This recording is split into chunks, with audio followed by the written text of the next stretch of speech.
अगर गुज़िश्ता 2 दहाइयों के दौरान शुमाली सिंध में हिंदू लड़कियों के मजहब तब्दील करने की कहानियां उठाकर देखें तो आपको सारी कहानियां एक सी दिखाई देंगी। अक़लियती ख़वातीन की समाजी, सियासी और माशी सूरत हाल ये है कि इनमें 76% को जिनसी तौर पर हरासा किया जाता है। इस हकीकत से कोई इनकार नहीं कर सकता कि पाकिस्तान में इस वक्त अक़लियतों में खौफ और बेबसी बहुत बढ़ गई है। पाकिस्तान की अक़लियतों में हिंदू बरादरी ही की तरफ देखिए। पाकिस्तान में हिंदुओं की आबादी तकरीबन 70 लाख है, जिनकी बड़ी तादाद सिंध में आबाद है। गुज़िश्ता 63 बरस से अपनी लड़कियों की ज़बरदस्ती शादियां और अगवा बराए तावान जैसे बड़े मसाइल के लिए वो सरापा एहतजाज बने हुए हैं। अगर गुज़िश्ता 2 दहाइयों के दौरान शुमाली सिंध में हिंदू लड़कियों के मजहब तब्दील करने की कहानियां उठाकर देखें तो आपको सारी कहानियां एक सी मालूम होंगी। वही मजहब तब्दील करने की तकरीब का वक़ू पजीर होना, वही हजारों के हुजूम, वही कोर्ट कचहरियों के दरो दीवार, वही दोनों तरफ के घर वालों की आहो बका, वही ना खत्म होने वाला सच्चे और झूठे बयानात का सिलसिला और आखिर में उसी हुजूम और इलाके के ताकतवर लोगों के नरक़े में घिरी हुई बदहवास हवा की बेटियां। गुज़िश्ता 25 फरवरी को मुख्तलिफ रिपोर्ट्स के मुताबिक मीरपुर माथेलो के एक मोहल्ले से एक नौजवान हिंदू लड़की रिंकल कुमारी मुबैना तौर पर अपने घर से गायब हो गई, जिसको बाद में पीपल्स पार्टी के रुकने कौमी असम्बली मियां मिट्ठू ने अपने पास रखा और रिंकल कुमारी से फरियाल शाह बनाकर अपने मियां नवीद शाह के साथ दुनिया के सामने पेश किया। जिसके बाद हिंदू कम्युनिटी का कहना है कि लड़की का जबरदस्ती मजहब तब्दील करके इसका नाम फरियाल शाह रखा गया है।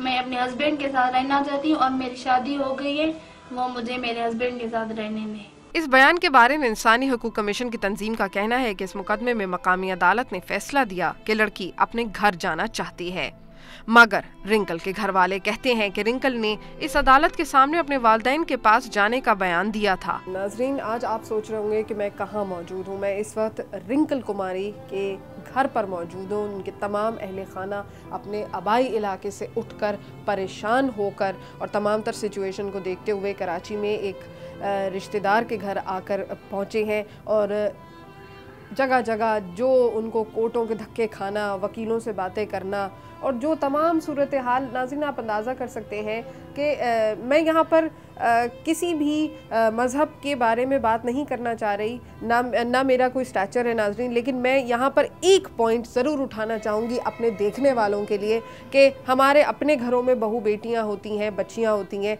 किसी के साथ कोई भी इस किस्म का वाक़या हो जाए और उसे कोर्ट कचहरी के चक्कर लगाना पड़े और मीडिया उनके घरों में आकर बैठ जाए और उनसे बातें करे और उनको परेशान करे, तो आप अंदाज़ा कर सकते हैं नाज़रीन कि किसी की दिल की क्या हालत हो सकती है।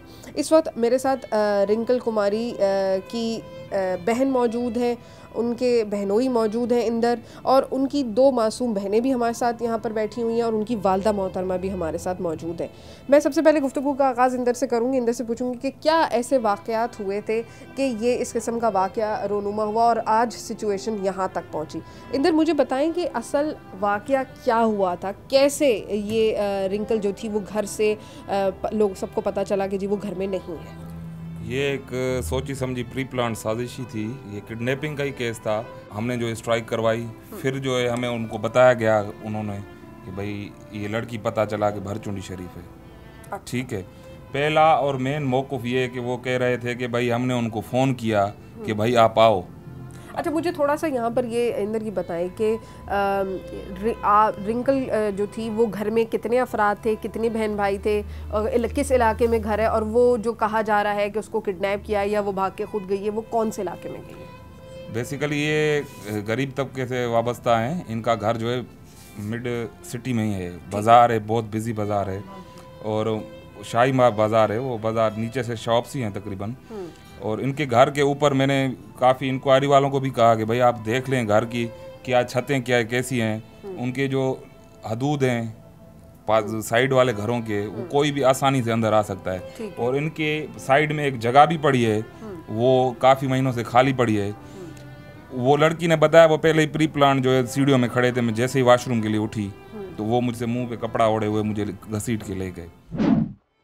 ये बयान उन्होंने हमें घोटकी की मुलाकात में उसने कहा था। अच्छा, ठीक है ना। और घोटकी में उन्होंने ज़ारों ज़ार उसने ये स्टेटमेंट दिया कि मैं भाई अपने माँ बाप के साथ जाना चाहती हूँ।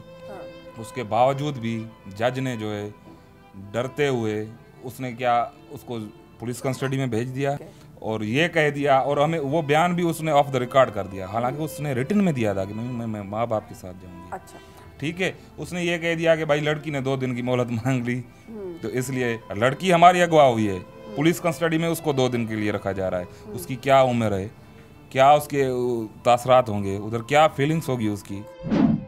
अच्छा, मुझे ये बताएं कि जैसे कि ये कहा जा रहा है, ये भी बातें सुनने में आई हैं कि आम तौर पर जब कोई लड़की घर से चली जाती है तो सबसे पहले वालिदैन जो हैं या घर वाले हैं वो ये केस करते हैं किडनैपिंग का, अगवा का।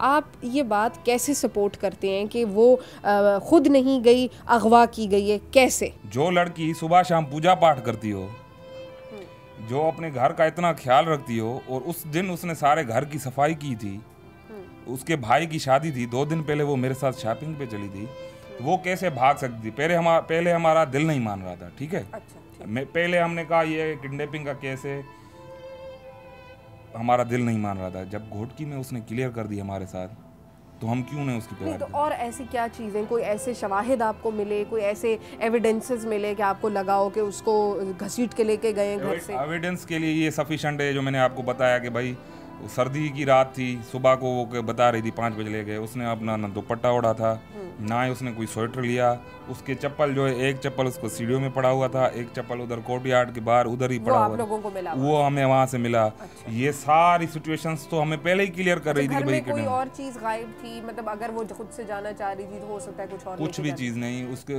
इनकी 1 महीने के बाद भाई की शादी थी, उसकी जो भी केस पड़ी थी 1.5 लाख तकरीबन, वो बिल्कुल सेफ, और उसकी चाबी भी उसके पास ही थी, ठीक है ना। वो उधर वैसे ही पैसे पड़े, 500 रुपये भी नहीं निकले हुए किसी भी पैसों से। ये सारे पॉइंट्स है। ये जो नवीद शाह का कह रहे हैं कि जी लव मैरिज, क्या वो नवीद को जानती थी? कोई ऐसा कोई मतलब आपने कभी इलाके में देखा? कोई इलाके में कोई उसकी इस हवाले से कोई सुराग भी नहीं था, कोई जानता नहीं था। और मजे की बात मैं आपको बताऊं कि इनके घर में ना PTCL फोन है, ना ही मोबाइल फोन है। अगर वो मेरी बीवी से भी बात करती है ना, जब घर को मर्द आते हैं, वो मोबाइल टू मोबाइल उनको कॉल मिला के देते हैं, ये फिर हमें फ़ोन करती हैं। No any internet source. अच्छा, तो लड़की का कहाँ उससे रब्ता हुआ, लड़की तो बाहर भी नहीं जाती। ये जो अब्दुल हक साहब का नाम आ रहा है, जो मियाँ मिट्टू का, के जी वो उनके पास उनके जगह पे गई हैं, वो पीर भी हैं इलाके के, उनका थोड़ा सा बताएं कि वो कब, आप लोग उनको कितने अरसे से जानते हैं? इस हवाले से जब हमें हमारी डेहरकी के मुखी से बात हुई थी तो वो कह रहे थे कि भी आपकी लड़की मियाँ मिट्टू के बेटे के पास है, आप आएँ। वो कह रही है कि मैं इस्लाम कबूल करना चाहती हूँ, आप आएँ, उनसे मिलें, अगर वो आपके साथ जाती है तो आप चले जाएं। तो आप गए थे? हमने अपना मौक़िफ़ भेजा मुखी के साथ, और ये बार बार जो मियाँ मिट्टू साहब कहते हैं लड़की का बहनोई आया था, नहीं गया था। मैंने उनको कहा था कि भाई DPO हाउस, हमारी इज्जत तो आपने पहले ही यरगमाल बनाई हुई है, हम क्यों इधर ले आए अपने बच्चों को। हमने कहा भाई हमें 2 घंटे दें, DPO हाउस में दें। DPO पे हमें एतमाद था कि भाई हम 2 घंटे DPO हाउस में मिलेंगे उसके साथ, अगर वो हमारी नहीं हुई हम इधर ही हम चले जाएंगे। अच्छा, आप लोगों ने ये बात की। तो फिर क्या हुआ उस वक्त DSP भी शायद है। अच्छा, DSP अब्बास शाह भी उधर बैठा हुआ था। मैंने कोई गुनाह किया? अगर वो लड़की को DPO हाउस में पेश करते तो हम भी सेटिस्फाई हो जाते। तो इसका मतलब ये है कि आप लोगों की या वालदा की या बहनों की किसी की मुलाकात नहीं हुई उससे अकेले? नहीं की, हम क्यों अपने बच्चे उधर ले जाएं? मूंखे भैरनि ऐं मामनि जूं धमकियूं ॾेई मूंखे गिरदा विया नी। असां जेका गीता पढ़ंदऊं असांखे उनजी कसम आहे, असांजी छोकिरी रोए पई, ॾाढो असांजी छोकिरी रोए पई, चवे मूंखे वठी हलो, मां त नाक थियो तवे। रिंकल का जो वाक़या बता रहा है बहनोई उसका, तो ये सारा वाक़या इसी तरीके से हुआ? मां इन्हनि खे सुञाणींदी कोन, मां इन्हनि सां छो मिलां।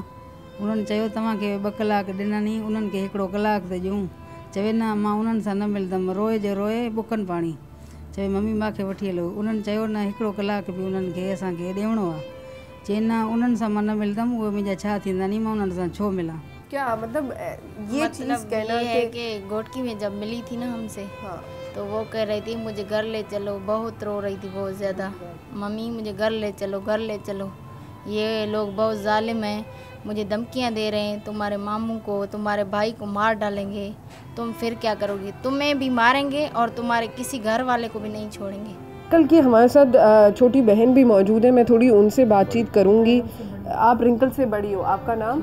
मेरा नाम सनम है। सनम, मुझे थोड़ा सा सनम ये बताओ कि क्या घर में भाई आप जैसे बता रहे हो कि भाई की भी शादी होने वाली थी, तो तैयारियां भी हो रही थी, कोई ऐसी टेंशन, कोई ऐसी बात, रिंकल ने कोई ऐसी बात शेयर की हो, कोई बात की हो? नहीं, कोई ऐसी बात नहीं थी। उसको किडनैप किया गया है, खुद तो नहीं गई। कोई ऐसी बात होती तो बताती ना। हम शुरू से ही उसके फ्रेंड की तरह हैं, फ्रेंड ही रहे हैं। बहनें आपस में दोस्तों की तरह? हाँ, दोस्तों की तरह ही हैं। आपने तमाम रिंकल कुमारी जिनका नाम अब फरियाल शाह के नाम से सामने आ रहा है मीडिया पर, गुफ्तगू सुनी उनके अहले खाना की, उनके क्या तासुरात हैं। अब ये कोर्ट्स में वाक़या जा चुका है, सब जुडिशियस मैटर है, इसके ऊपर क्या फ़ैसला होता है, क्या बातचीत होती है, इस पर अपडेट्स तो आती ही रहेंगी। लेकिन मेरा मकसद यहाँ पर ये था कि जो उनके घर वालों की फ़ीलिंग्स हैं और वो क्या पैगाम रिंकल को देना चाहते हैं वो हम आपको दिखा सकें। बाकी लोगों से भी गुफ्तगू करेंगे, नाज़रीन मेरे साथ।